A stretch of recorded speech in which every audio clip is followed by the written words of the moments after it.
Urban Nights Update is next. Coming up, why you might not want to take a selfie of your ballot and upload it for the world to see. You may have heard of streetwear, but you probably didn't know about this multi-billion-dollar industry. We will have the story.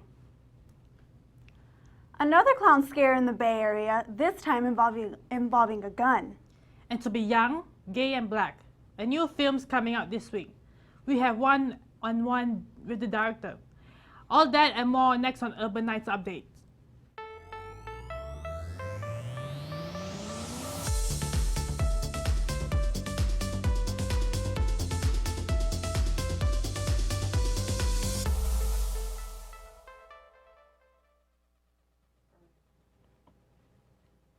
Hi there, thanks for joining us at Academy of Art University's Urban Nights Update. Samantha Huang is joining me. I'm Beatrice Martinez. Hillary Clinton is enjoying her lead in the polls over Donald Trump. With a little more than 2 weeks before Election Day, projections show Clinton leads with 272 electoral votes. Meanwhile, Trump has a total of 179 votes. The Associated Press states that Clinton has a shot at large states like Ohio and Florida, as well as traditionally Republican states, Arizona and North Carolina. According to ABC News, Hillary Clinton has arched to a double-digit advantage in the election tracking poll. People are opposing Donald Trump because of two controversial issues: the reluctance to concede the results if he loses and his treatment of women. Trump claims that this election is rigged. Voters believe he's just saying this to make excuses in case he loses, and others say it's a real concern. Also, voters are strongly disapproving Trump's rejection to say whether he'd accept the outcome if Clinton won. Trump's campaign knows they're behind, but accepts playing catch-up to Clinton. If you are thinking of voting early and want to post a selfie with the ballots online, you might need to think twice. Posting selfies with the voting ballot online is illegal in some states. In the state of California, a bill was signed by Governor Jerry Brown allowing voters to post those selfies. However, this change will only take effect 2 months after the presidential election. Legislative analysts have found that taking selfies with ballots was not being enforced in California. According to Gallup's latest tracking poll, 57% of the people who voted believe Barack Obama has been doing his job properly as president. Bill Clinton also had 57% of the people who were on his side. No other president has gone higher than 57% in the tracking polls. With the election just 2 weeks away, this is helping Hillary Clinton's campaign as she wants to build on Obama's progress. There are less than 3 months left for President Obama's 2 terms in office. As we approach the end of this term, reporter Daniel Bodishbaugh visited the small city of Martinez to talk to people there about their feelings about the president. So we've seen Barack Obama and his family in the White House now for 8 years. We've basically watched his kids Malia and Sasha grow up and become young women under the strong First Lady Michelle. The First Family has had the media around every corner waiting for them to screw up for the last 8 years, and virtually no real scandal has surfaced. He came in and has served his terms respectfully, but still stayed true to himself and added a little Obama taste to his speeches when they were called for. Congratulations. They're working through some injuries on their quest to another title. But I'll tell you what, if guys need any tips on winning back-to-back, you know where to find me. I like Bernie. Bernie's an interesting guy. Over the years, Apparently, we've gotten to see glimpses of Barack's sense of humor. Smoking socialist in the White House. We could get a third Obama term after all. Because the 2016 presidential candidates are not so well liked, I came out here to figure out if anybody's going to miss Barack Obama. I am going to miss Barack Obama immensely. I think he is the smartest man in any room he's in.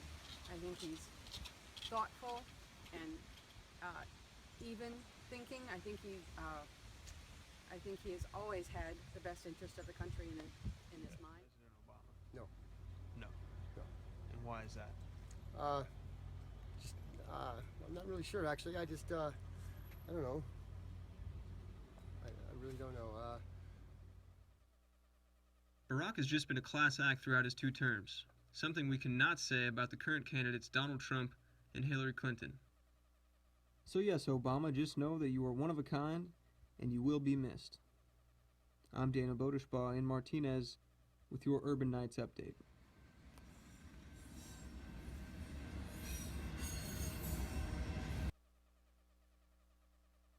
President Barack Obama has not publicly stated what he'll be doing after he leaves the White House.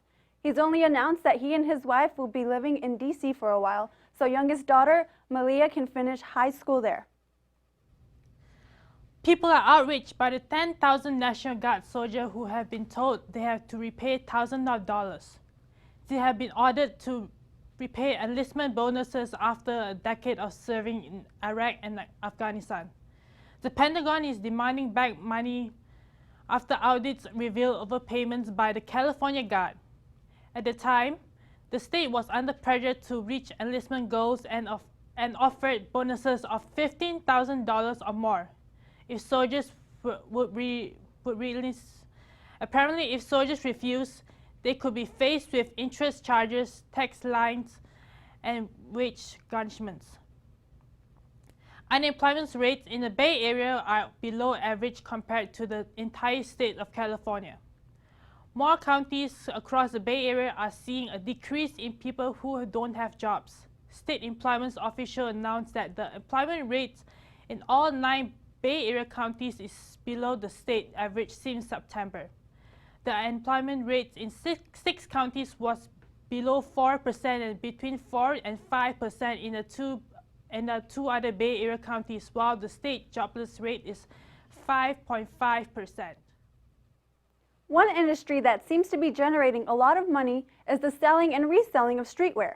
Wynton Pettis takes a look at the multi-billion-dollar business. Since 2010, brands like Stussy, Bape, Supreme, and many others have all seen an increase in popularity. The streetwear culture has seen such a gain that it's caused the demand and market for it to get a little too hectic. The brands mostly operate on a small scale. Businesses only run in major U.S. cities like Los Angeles, New York, and Chicago. Or they are international and you can only purchase online. This method of selling has led to people being in overcrowded lines, paying double the retail price, or dealing with online service crashing. Alante Ellis, a Bay Area consumer, has seen the ups and downs of this market firsthand. I've seen the hypebeast culture take over in like 2011, 2012. It started in 2011 when Conquers came out, and at that same time, eBay was coming up, so they just went perfect hand in hand, you know what I'm saying? At the same time, it's opened up, it's made it easily accessible to a lot of people. It's just been limited supply on it. So, you know, Jordan or Nike, you know, whoever is releasing a limited supply of that product, and everybody want to get their hands on it, but it's getting sold out quick.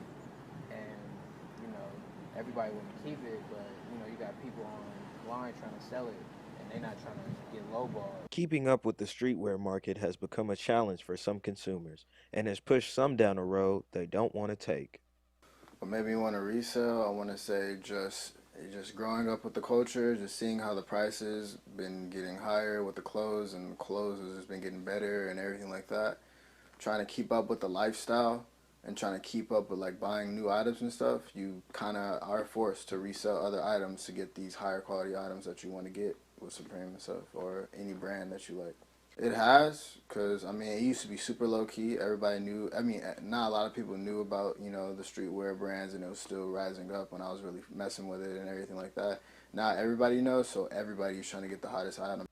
The street fashion culture has had some unwanted changes occur, but with the changes, consumers adapt and get it how they can.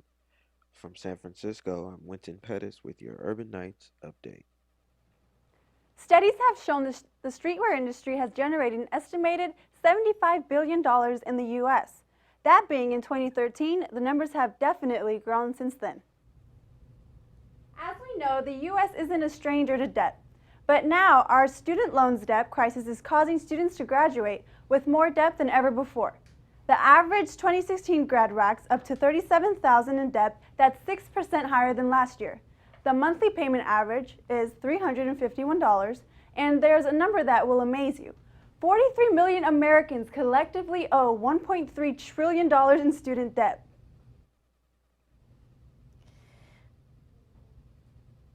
There has been an increase of recent sexual assault reports around the UC Berkeley area. The university's council president has made it a campus rule that all social events must be a sober event. Students have been up in arms, especially those who live on campus. Sororities and fraternities are the most affected due to the large amount of parties and social gatherings they have each year. Some are concerned that these rules threaten the very existence of Greek life on campus. There is a new name for phenomenon involving young people drinking alcohol. It's called anorexia, and it's what researchers at the University of Hudson are calling youth who have adjusted their way of living to fit their drinking habits. In this study, 1,000 students were surveyed, and up to 80% admit that they have adapted their eating, exercising, and lifestyle to accommodate binge drinking. An investigation underway for some suspicious people wearing clown masks in San Francisco. Some people saw 3 men dressed in clown masks at the Westfield Mall Sunday morning. A security guard found 3 men wearing clown masks. One man was holding a gun, but he did not point it at the guard. When the guard found them, they were ready to run. They were seen running to the market and Powell Street areas. So far, no arrests have been made. Could it be that the threatening clowns are causing some people to stay inside for this Halloween this year? I went to find out more. People dressed in clown masks have been terrorizing students, children, and adults for about 3 months now. According to IB Times, there has been a total of 14 threats and attacks since August. Some fear it will increase on Halloween night. Aaron Brown, an employee at a costume store, is becoming more vocal by alerting customers who purchase clown masks. I personally think that the clown mask epidemic and the killers in the clown mask is probably tied to a deeper issue. I've mostly been trying to keep my own children safe because they do walk to and from school every day.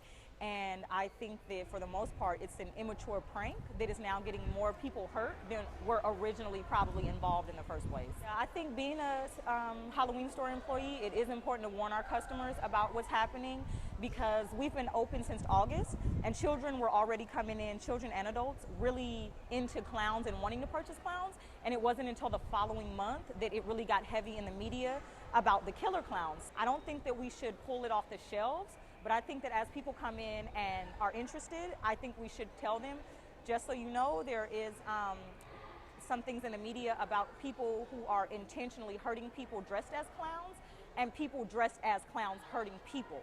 There are some people who aren't taking the clown mask situation serious. However, some are not risking the chances of being attacked by a clown this Halloween. I will not be trick-or-treating this year because I am afraid of the murder clowns. Being in SF with a lot of crazy people, it does frighten me a lot because we got homeless people that might just dress up for clowns this Halloween. It reminds me of Purge election year, the newest movie that came out. And by that, Donald Trump's running for president, Hillary Clinton's running for president. Hillary Clinton is dressed up like the person in Purge election. And then they also have clowns which are out now in the real world. I'm going to stay inside for Halloween. In San Francisco, I'm Beatrice Martinez for Urban Nights Update. Make sure to stay alert on Halloween night, and parents, don't let your kids go into the woods alone. It's better to be safe than sorry. Clowns aren't the only thing people should fear. Last Friday, a cyber attack was targeted against dozens of the world's most popular websites, such as Spotify, Twitter, and Netflix. Unsure where the attacks came from, Dean Incorporated did tests to see which areas were affected the most. California and New York seem to suffer the worst of it, along with England reporting issues as well. The sites were only down for a few hours at a time, but would shut down continuously throughout the day. Experts warn that it is just the tip of the iceberg and we can expect similar cyber attacks in the future unless online security is beefed up. Although AT&T was one of the companies affected by these attacks, they seem to be doing just fine regardless. AT&T is working to buy Time Warner, one of the biggest entertainment companies in the world, for the unbelievable price of just over $84 billion. This would mean that AT&T would own Warner Brothers Studio, HBO, and CNN, combining its cell phone, TV, and internet business with entertainment. Virtual reality may sound exciting, but experts say it still hasn't reached its potential. It is a concept of the 1980s and now is developing technology, but it is still in the early stages. VR specifically refers to computer and new sensor technology, which create a new means of human-computer interaction. Games and entertainment gave birth to this technology. During this development phase, there are lots of problems for groups outside of games and entertainment. They have less money and fewer skilled workers. It sounds like they need to accommodate technology shifts and a long way to go. When it comes to games and entertainment, there is a sport different from basketball, baseball, or other sports, and it's gaining in popularity. It is eSports, but what is it? Lucius Lee joins us to find out more. Hello everyone, this is Lucius with Ning Mie. Hi Ming, welcome to our studio. Firstly, you have an excellent result on eSports game competition, so congratulations. Thank you. And a lot of people don't know what the eSports game is about. So can you describe it? It's like electronic sport. So the computer is like the bridge connect all the players together. And it's about the competition, about the strategy and teamwork and the game skill. Yeah. So there are lots of sports like football, basketball, baseball, even badminton. But why do you choose esports? Oh, because at the beginning we just play game for fun. And we enjoy playing computer games. Yeah, that's why. So how do you find out esports for school? Oh, they put a poster in our dorm, so we see it, and we play the game League of Legends, so we just sign up to play the game. Yeah. Okay. So we notice that your first company have a Diamond 1 player, but the higher level of your team is God 5.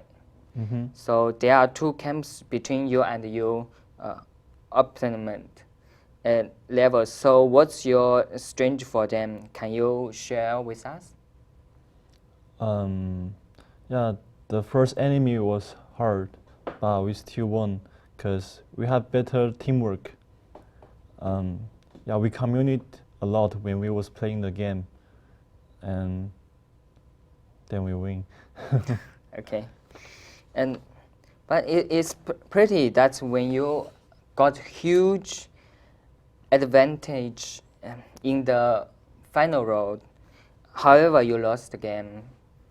What reason did you think is for the result?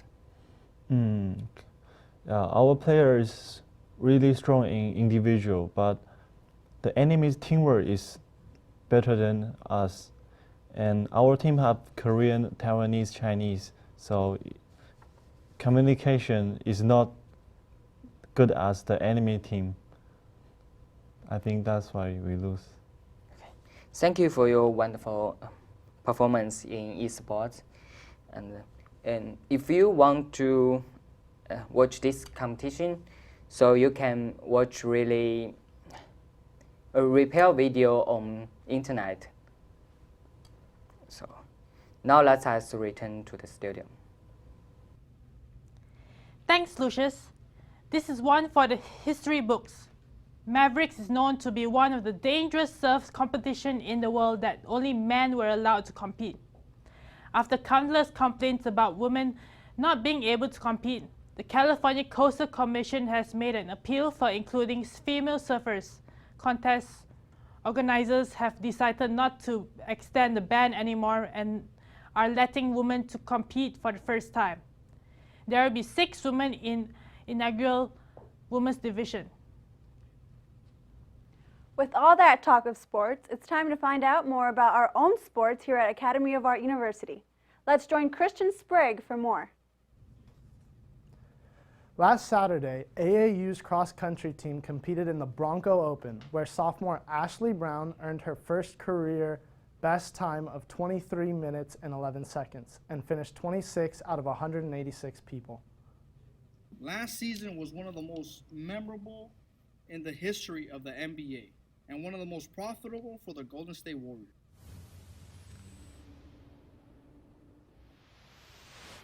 Going into Bronco, I was a little nervous just because that was my big race last year where I PR'd, so I wanted to PR even more this year from last year, so I was actually really nervous for the race, but I was confident just because I knew the course. So the race went out actually really fast, faster than I had, I think, gone out in a cross-country race before, and so I just went with them.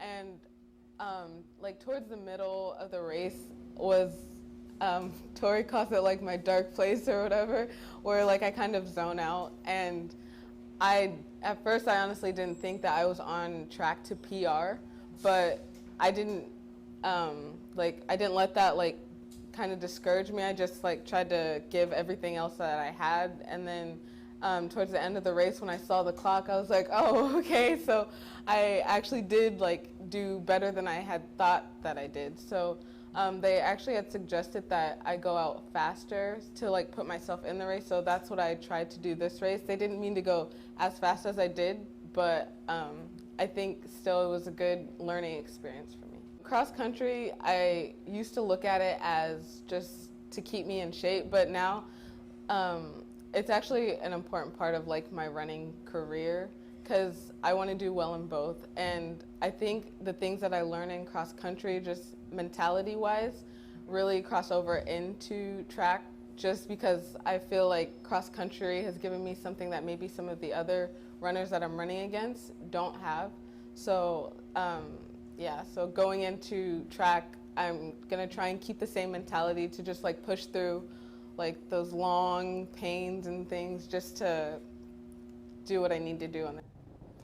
In another success story, the ArtU women's volleyball team swept Holy Names on Thursday 3-0. The Knights fought through a tough first set, ending 25-19, and continued to carry the momentum through the next two sets. Junior middle blocker Bailey Sulzma had 7 kills with no errors, earning her the highest attacking percentage of any player in the match.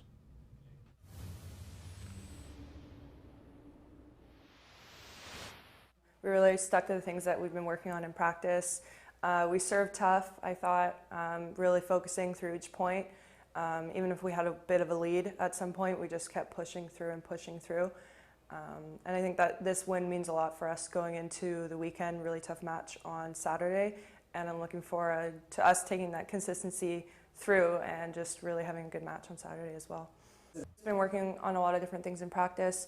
All the hitters actually just finding a variety of shots, and I think that we did a really good job of that tonight, and the setters are really finding where to put the ball and their placement, and they're working really hard in practice to do that for us, so thankful for that.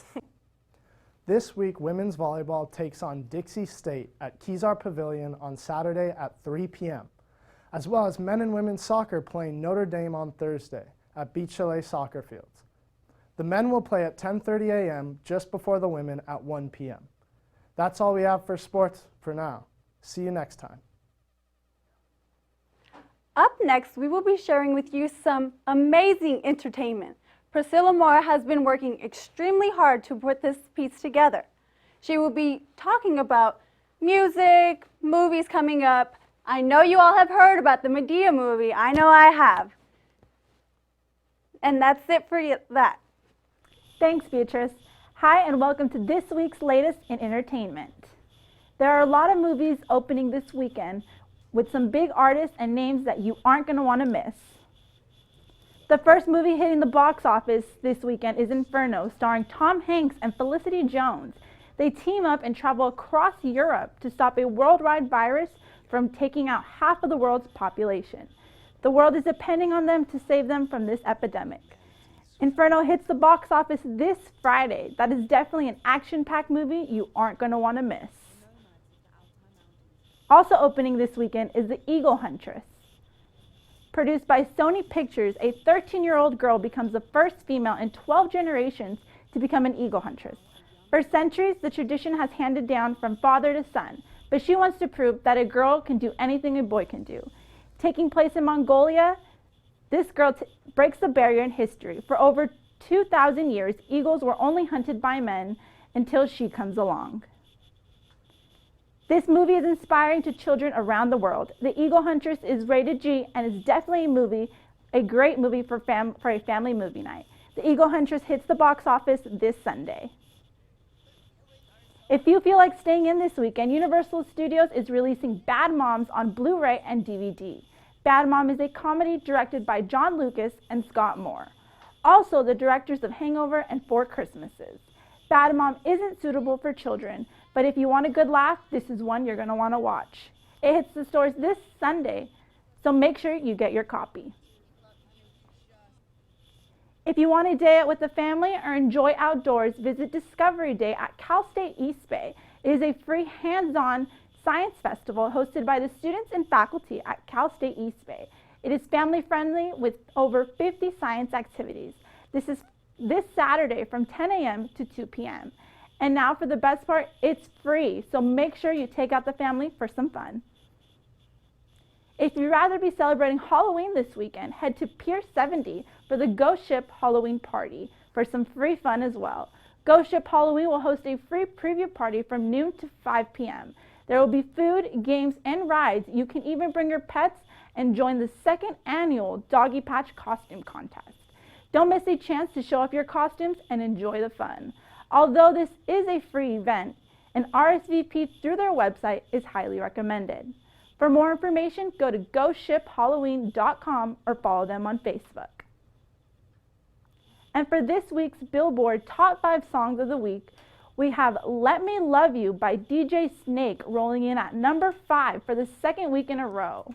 We have Cold Water by Major Lazer at number 4, also for the second week in a row. At number 3, we have Heathens by 21 Pilots, moving down from the number 2 spot of last week. Moving up in the charts is Starboy by The Weeknd at number 2.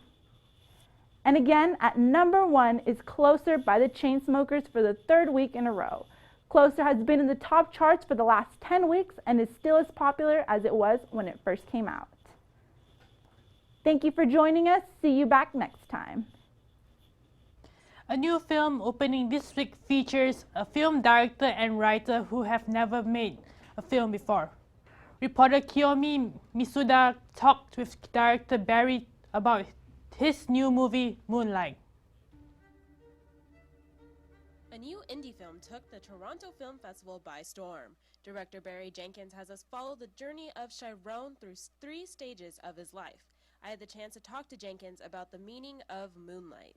What was your inspiration for the film? So the film started with a play by a playwright, Terrell McCraney, called In Moonlight, Black Boys Look Blue. So taking the source material, I kind of just felt like it was a story that I could relate to, And in the place that we grew up, you don't see a lot of stories about characters who are from, Liberty City, this neighborhood in Miami. So right away, I was kind of just drawn to it.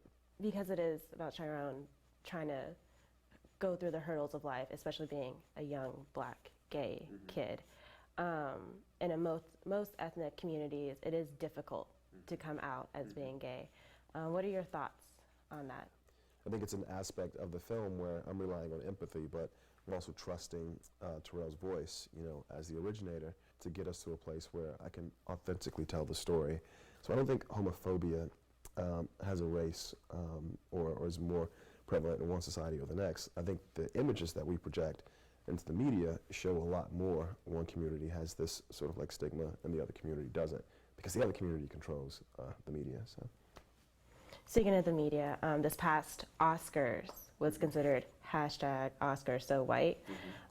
What were your thoughts on when the whole entire debate was going on? The one thing that's happened that's cool right now is that there are all these films You know, there's Our Film, there's Birth of a Nation, Hidden Figures, Fences, Queen of Katwe, Loving, United Kingdom. I mean, there's just so many films this year that are being talked about as a response to Oscars So White and as a response to this lack of diversity. Because I do think we're in a moment right now where there are just so many diverse voices, but I think it's in response to the lack of those things and not to any sort of controversy this or controversy that. Going back to Moonlight, what would you want to tell the audience, to tell everyone? That's like, what's the thing? Well, I don't want to tell nobody nothing. Oh, no, like spoilers or anything, but like, what's the message you want to get across? And so what I would hope is when people watch this film, you know, if you're on the Muni or you're on, you know, the BART or the subway or whatever, you know, we sit next to people like the characters in our film all the time. You know, we think we don't have the space, you know, or the common sort of like thread to empathize with those people. And I would just love for people when they see this film to actually see these characters and see that they have things that they go through with their families. They have things that they aspire to, things they yearn for, because those things ultimately are what make us human, you know. And so I would just hope that people would just see that the world is a bit smaller than we think it is, you know, and we're not so different, despite the fact that you're from, you know, Mill Valley and I'm from Liberty City. The award-winning movie Moonlight hits theater this week on Thursday, the 27th. That's it for this edition of Academy of Art University's Urban Nights Update. I'm Beatrice Martinez. And I'm Samantha Hing. For everyone here, thanks for joining us. See you back next time.